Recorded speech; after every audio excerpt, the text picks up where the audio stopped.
Welcome to No Movies in Hell. I'm Chris Geiger. I'm LaClaw Scott, and today we are reviewing Death on the Nile. It was directed by Kenneth Branagh. Kenneth Branagh, who was also listed as a producer, as one of the producers. Yeah, and he is in the lead. Yeah, he is the lead as Poirot, Detective Poirot.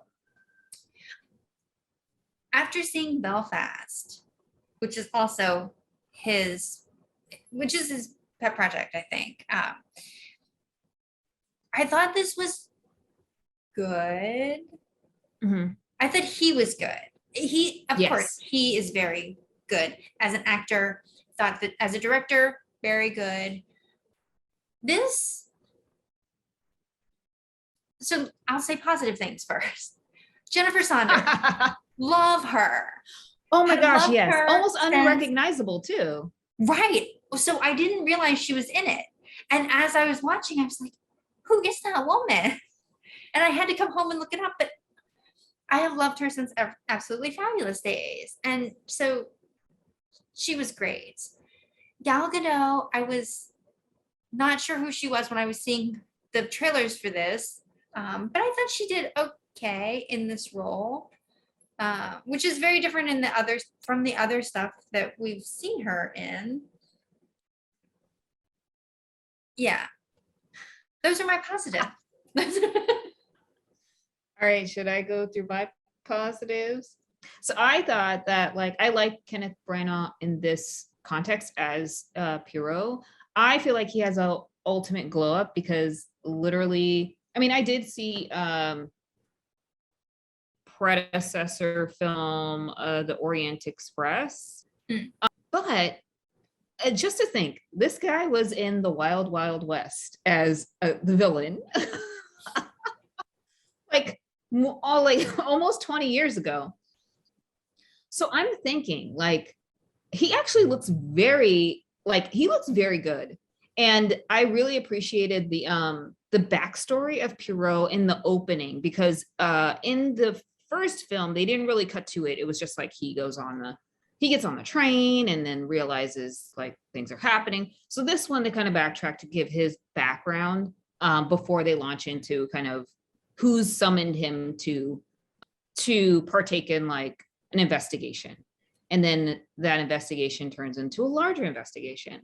Of the actor, so obviously Kenneth Branagh, I love Sophie Okonedo. I think that she's a terrific actress, and I absolutely loved her style and her hair, makeup, costume, and jewelry for this film. The costuming and things were very good in terms of capturing time in history. And it was good to see Jennifer Saunders. And I was like, wait a minute. Oh my gosh, she's from Ab Fab. And she had a different accent too. So that kind of threw me for a loop. And then I was like, oh my gosh, that's her. I agree with you. I think the costumes were amazing. This was a big budget movie. Yes, it was. It looks like they're actually at the pyramids. It looks like they're actually at whatever that big Ramses statue is. The Annette Bening character, I don't know if it's just because I like Annette Bening so much. It's hard for me to see her in characters where she's not awesome. Annette Bening. She's not Annette Bening around. Yeah, she was kind of a villain. But it was just really weird. It's almost like you could almost forget that she was there if there wasn't this subplot. Very underutilized. Have you read any of the Agatha Christie's? No. I haven't either. I did appreciate having that little lead in with Poirot's story. I don't know anything about him except that he's a major character in her books. So I thought that was really interesting, especially when it started out, because it came from left field. I was like, what are we watching? Is this how this movie's supposed to start? Yeah. So that was good. And I liked how it ended with him going back to the bar and shaving his mustache. Yes. Yeah. I did not understand his relationship with Book. which I'm assuming Oh, if you had okay. read if you had read her books, there's so much backstory there that you as a watcher, you just can't pick up in this context. But he has this relationship with Book that goes beyond just this. The thing I didn't really get is he has this relationship with Book. Book knew Lynette in school or when they were younger, like they traveled in the same circles, but they're not close. Yep. And when he's being interviewed or interrogated or whatever you want to call it, he says, we don't know each other that well. So I didn't understand, maybe I missed it, but how does Book and his mother end up on the boat? Because the boat seems like a very intimate party. Like everyone there is related to her or works for her, or, Perot's there because he gets asked to be there. But Book and his mother just seem like random add-ons. I agree. So Book is in the first movie as well. And he plays a porter on the train. And I think they know each other either from the war, as they met at some point, but it was one of those things where Book recognized, oh my gosh, you're like the best at what you do. Help facilitate, X, Y, and Z. So in the first movie, Book is shadowing Perot because the murder happens on the train. And then he's like, okay, great. You're on the train. We can hash this out. Then Book invites him to the pyramids, and his mom's there. So his mom has this familiar relationship, like a societal relationship with Lynette's, I guess, I think it might have been her great aunt, or like somehow they were all in the same social circles. But there were also people who fancied Lynette who were there as well, like the guy that she was previously engaged to, her lawyer slash cousin slash business partner, and then it was Book.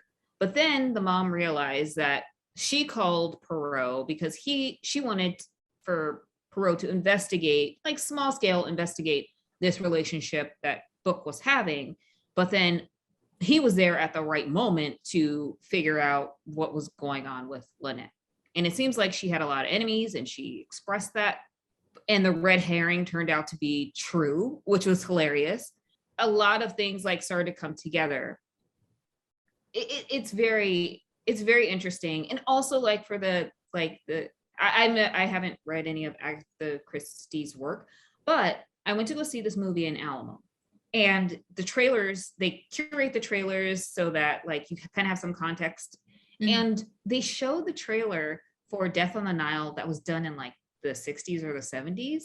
That had Maggie Smith, which is like hilarious. The lineup was like amazing. It's like Maggie Smith, Mia Farrow.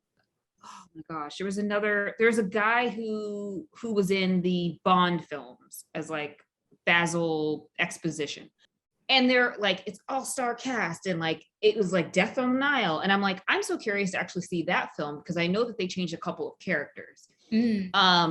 And also that she had been writing, so late in life that there's so many different books, and like not all the books got turned into film, but like they're kind of rebooting this series again. So I'm like, oh, I hope that, Kenneth Branagh does another one.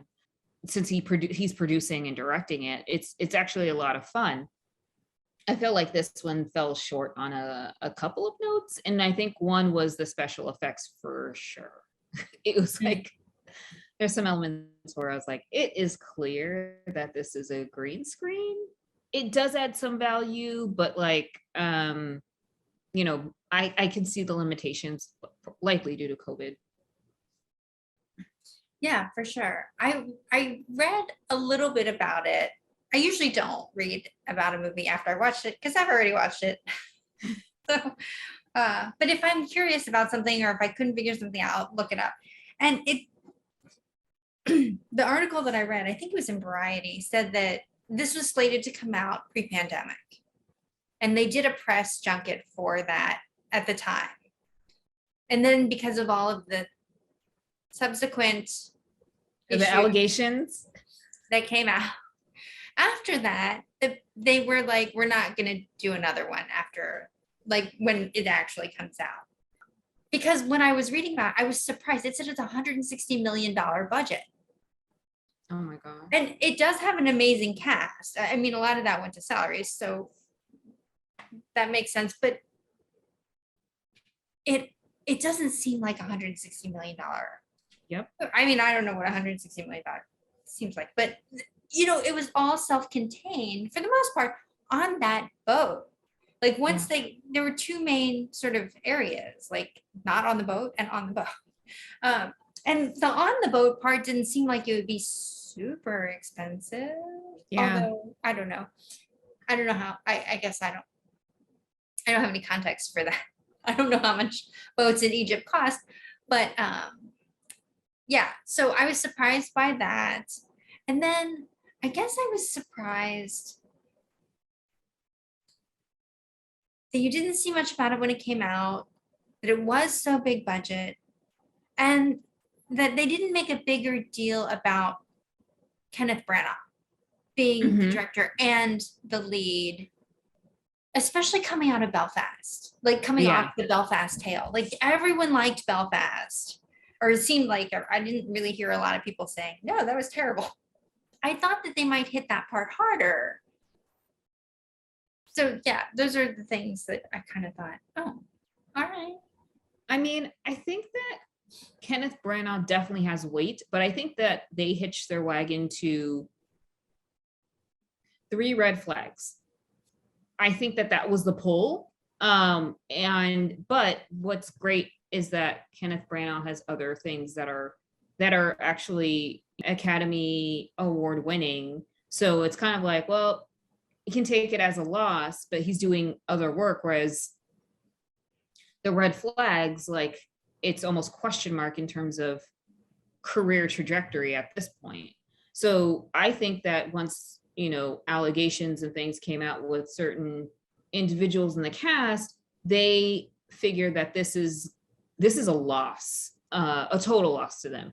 And even the marketing was so specific. It was the same. I think there was like 1 or 2 campaigns. They really didn't show some key characters' faces, but listed them in the cast. And so people will be like, oh, wait, that person's in this film. And it's like, that's so sneaky to do. And then they just realize that this is going to bomb because they can't, they expected the star power to come through. And unfortunately it hasn't. I really hope that, there's a new cast every single time, with the exception of the Book character. But, hopefully for the next series, they do something different. Yeah. We'll kind of like a Knives Out situation. Well, they try to do a Knives Out situation with like a younger, like more a cast that's not celebrity but more actors. Yeah, like Steve Buscemi should be in there somewhere. Like let's get him in. We do our own dream cast of the next Agatha Christie novel turn film.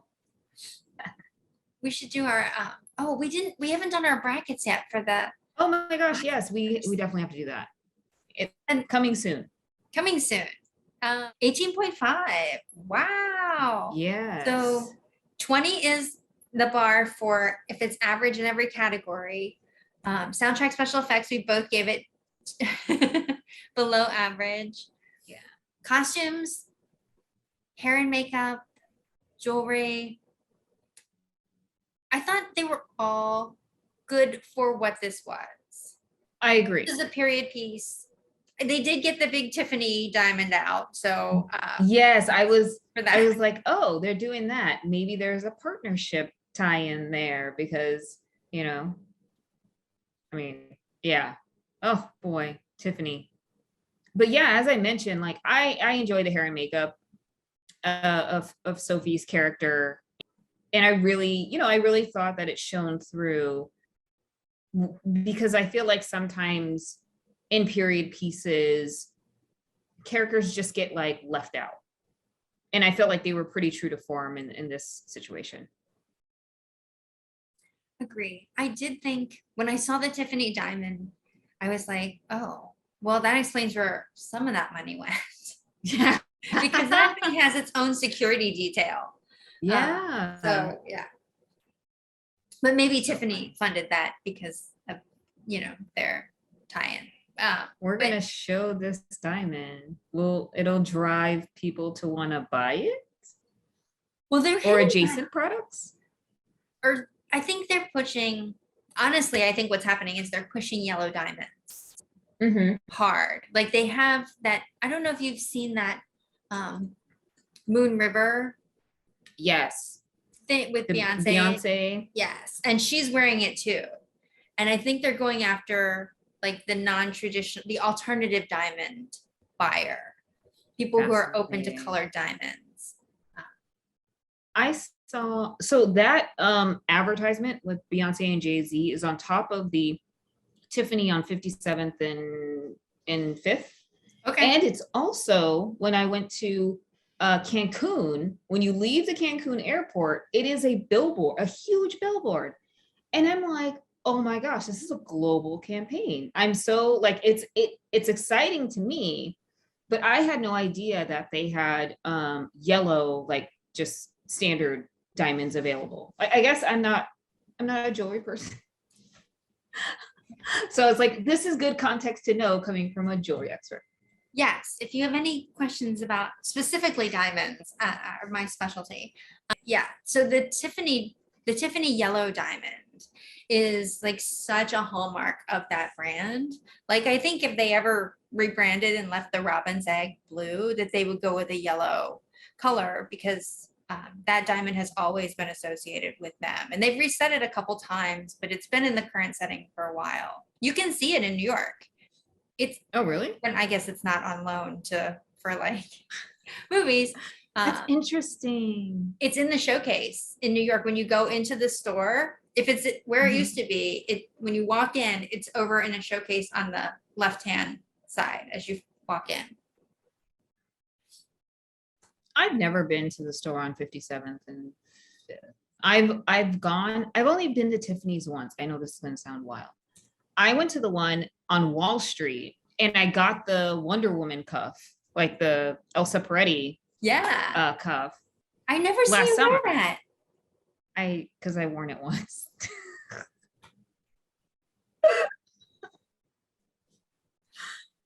Okay, So I just will like wear put it it. on and wear it around your house. Like So yeah, now I'm curious about yellow diamond. Like, is there a markup on them? Because they're like Tiffany exclusive.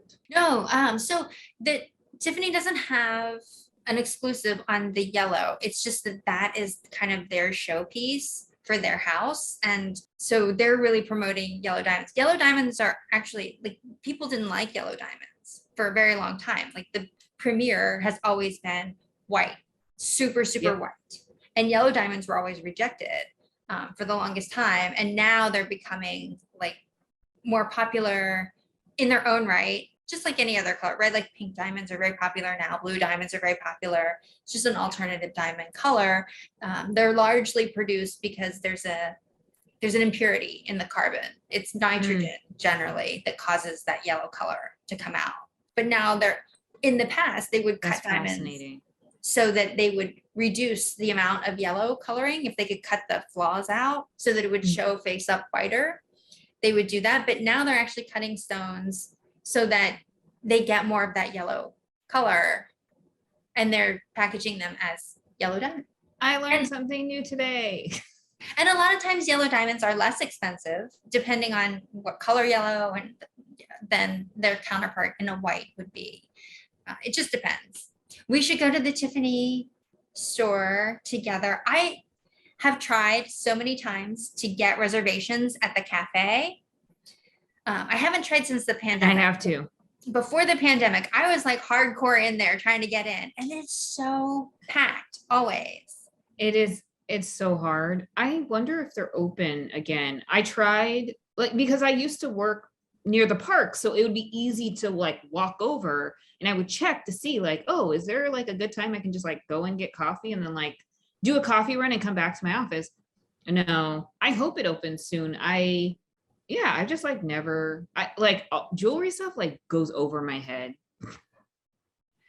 I like Tiffany is one of those brands. I like the heritage and I like some of the pieces, but some of the pieces I'm just like, I mean, if someone gave it to me, I would certainly wear it. Do you remember the show Portlandia where they had the put a bird on it? Yes. There's this iconic piece of Tiffany jewelry. It's created by Schlumberger. I think I'm saying that right.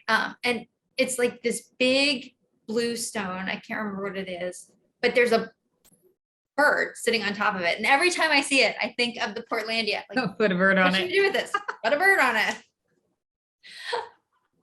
Yeah, I mean, what in the early 2000s, it was all about having that Tiffany bracelet with the logo or the necklace. The dog tag necklace, right? Yeah, and it was like a signal, like you had it with your like your Juicy Couture outfit, and Absolutely. And now LVMH is coming, like they did that Not Your Mother's Tiffany ad yeah, campaign. And I think they're the Jay-Z Beyonce campaign is kind of taking attention away from the Not Your Mother's Tiffany, because while that works with other brands, yep.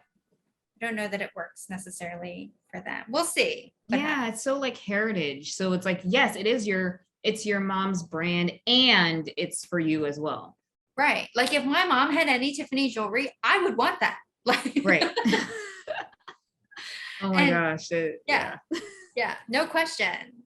And a lot of their iconic pieces, like the Elsa Peretti bracelet, like the Mhm. bean necklace, like those are things that are timeless and they were your mother's. Like you might get your mom's Elsa Peretti bracelet. That bracelet was created in like the 70s, I think. Yeah. Maybe even earlier. Yeah. So I sound like a tremendous Tiffany fan, but I'm actually I like some of their stuff, but some of it I could pass on. Because they put a bird on it. No, I completely agree. It's like this, oh, the stuff I saw, because I knew I wanted the Elsa Peretti bracelet. Because so last year I had watched Halston on Netflix, and one of his muses was Elsa Peretti. And I was like, oh, wow, that's so interesting. And then it's like she had done the deal with Tiffany's in the show. And I was like, oh, this is fascinating. I wonder if they still have them. I'm like, oh my gosh, they still have them. So I went to go get like fitted and learned about like how there are specific pieces that are molded to your I forgot what this bone is called. Not your femur. And like the longevity and all this other stuff. And it was funny because I wanted a specific color. And they had mentioned like there's a rush of people because of that show that wanted to go and like get like the gold pieces, the silver. I think I have a charcoal one and like black, and like they have a red one and they have a blue one, and like they were all sold out. And I was like, oh, this is the impact of like the fashion documentary that's on Netflix. And they're like, yeah, we're totally gonna make sure that because these are made in a certain way, we're ensuring that we have supply. And but in like the tri-state area, they were like, it was all gone. And also I think like maybe like a couple months or a year or so before Elsa Peretti had passed away. When Wonder Woman came out, like they talked specifically about how she's wearing Elsa Peretti cuffs. Oh, I had no idea. Yeah. So Maybe that's the inspiration for like the red and the blue and the black. Like hard, like sorry, I'm not well versed, but like the hard metal, but it's also like this varnish that's very shiny. So interesting. I didn't realize. Very interesting. Yeah, I didn't realize they did them in colors. I'm gonna have to look again. The only like I like the look of the cuff. I think it's beautiful and the way it does form like right around that bone. But I just don't like cuff bracelets when I'm wearing them. Like they bang on things and I'm constantly like when you're typing all the time, like your wrist, whatever's on your wrist is clanging against the desk constantly. And so at least I tell myself that's why I don't have one yet. One day when I'm no longer typing all the time, then when I'm living my leisurely life. When you're going hiking. I wore mine to the museum last year. There you And go. I was like, oh, I should like break this out. And I did. And then I ended up wearing like a long sleeve. So you didn't see it anyway. But it felt good for me. Yeah, yeah. And if you wear long sleeves, I guess you could type and it wouldn't bang on the desk. No. All right. Do you have anything to plug in this episode? I have nothing to plug. Uh, How about you, Chris?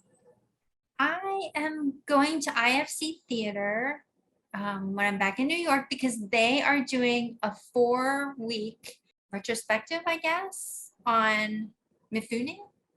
Mhm. So he is in Seven Samurai. He's like classically a samurai portrayer, but they're doing 4 weeks of his movies. I think there's 33 of them. Okay. Some are Kurosawa. So I wanted to see Seven Samurai, but the timing doesn't work out. But I am going to see Rashomon. So IFC Theater for all of your Japanese samurai movie needs this month. That's awesome. Or wait, yeah, I think it's IFC. Yeah. Do you have any? You said you don't have anything to plug. Right. Well, looking forward for you coming back, and then we'll go to Tiffany. Yes, for sure. We'll go to Tiffany's. We'll go to Metrograph. We need to get to the Paris Theater. Yes. Yes. So, all right. Well, thanks everyone for joining, and we'll see you next time. Bye.